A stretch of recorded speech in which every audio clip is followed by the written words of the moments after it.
Now, after sitting here and listening to all these stories, I'm sure you still have one big question remaining on your minds. You're all wondering if I'm still a virgin, right? Did I finally succumb to temptation after Jesus told me it was okay to have sex? Well, once we made the 3-week journey up to Baghdad and got settled, I weighed my options. If I remained a virgin, then it was going to be, and like, what if I ended up dying on the battlefield? What a waste of all of those years of repressed libido, not to mention this juicy ass. On top of that, if I remained a virgin, I did not want to be eligible to be one of Osama bin Laden's 72 virgins that had to service him once he was dead. If I allowed myself to do the deed and bid adieu to my sparkle, though, then I would be a normal fucking human being. I was so sick of being so different. In fact, I actually became quite ashamed of my virginity status. I used to make up these stories about how I was such an animal in the sack because during war, you actually talk about sex all the time. That's how much you miss a big juicy steak and the status of your bowel movements. So I was ready to do this. I just had to figure a few things out. One, where was I going to lose my virginity? Baghdad doesn't have all of these nice hotels by the hour, and like hundreds of us practically lived on top of each other in these cramped living quarters. And so unless having big orgies with your coworkers is your kind of thing, I didn't think that that would be good for my first time. I mean, maybe my third, but definitely not my first.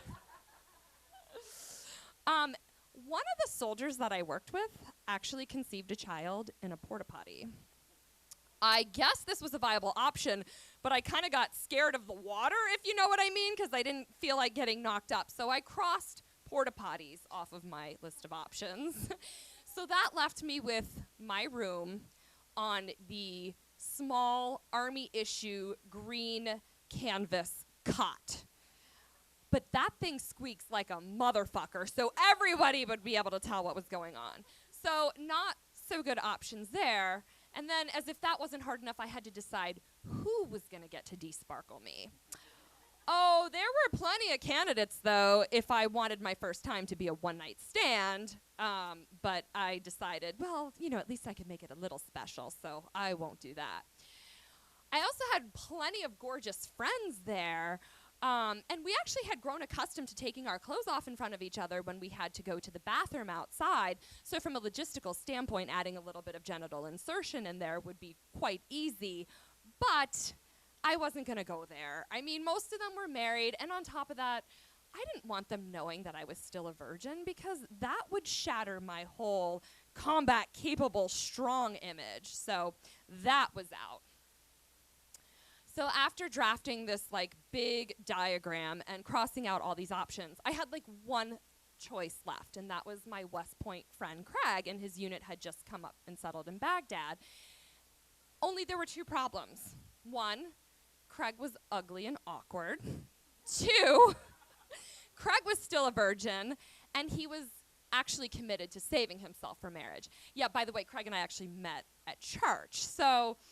But he seemed like an ideal combat candidate to me, and I felt like he deserved my virginity because he tutored me a lot in physics. So, and plus, if I was lousy my first time, he wouldn't judge. I trusted him, so he was safe. I just had to figure out a way to seduce him past his love of Jesus. So I emailed my friend thinking, asking her advice because she knew him, and her response was, "Are you fucking nuts?" So I decided, I guess I'm not going to lose my virginity during war. So I waited until I went home to my boyfriend. Yeah, I actually was dating somebody, but I had plans. I knew I was going to break up with him because, see, what happened, but once I got all my financial stuff back from him, because he was managing my finances for me, the problem was he was a great guy, but after being at war, I got this huge freaking ego, and I was like, I can't date a civilian? So I made plans to finally give him my virginity, and he was really excited because he wasn't a virgin, but he was respecting my desire to remain pure and chaste. minus all the other things I could do and still keep my sparkle. So, you know, and I thought that that was really noble of him, that it takes a lot of willpower to restrain yourself.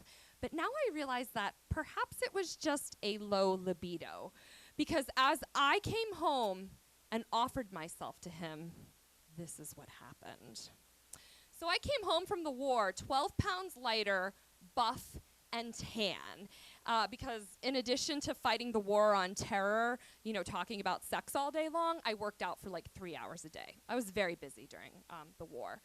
So I assumed that when I came home looking like Jessica Biel compared to like my former pasty, flabby self, that he would just like be ready to rip my clothes off, because that's what a lot of the guys during the war were like. And so I was awfully surprised that when it came time to do the deed, that he just assumed we would remove our own clothing.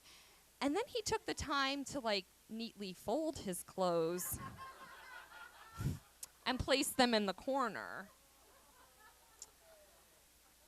And once he was done neatly arranging that, we get onto the bed and he puts a condom on, only he didn't have any lube, and he gets ready to go right for the act, and I panic. I'm like, can we do a little foreplay? And he was like, huh?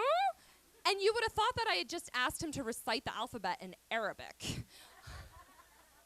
So he gives his best effort at foreplay, and while he's doing that, I'm picturing like all my gorgeous war buddies trying to like get in the moment, but it's not happening. So after 10 minutes, I'm like, can we just go to sleep and do this tomorrow? So we did. So I went to sleep that night, totally dejected and with my sparkle just trying to hold on for dear life.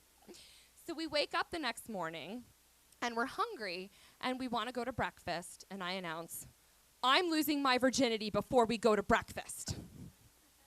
So he puts on a condom, and there's a difficult time, and I'm like, just ram it in there. I need to get this damn thing over with. And the next thing I know, I'm like screaming in agony, feeling the worst pain ever, but he successfully got half of his penis in there. And while most women would be bawling their eyes out, I declared victory and announced, thank God, I'm not a virgin anymore.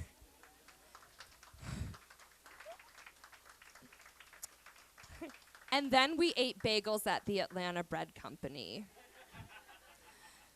And that was the last time I ever had sex. Yeah, right. But if you want to hear more of those stories, you're going to have to keep coming back to this show.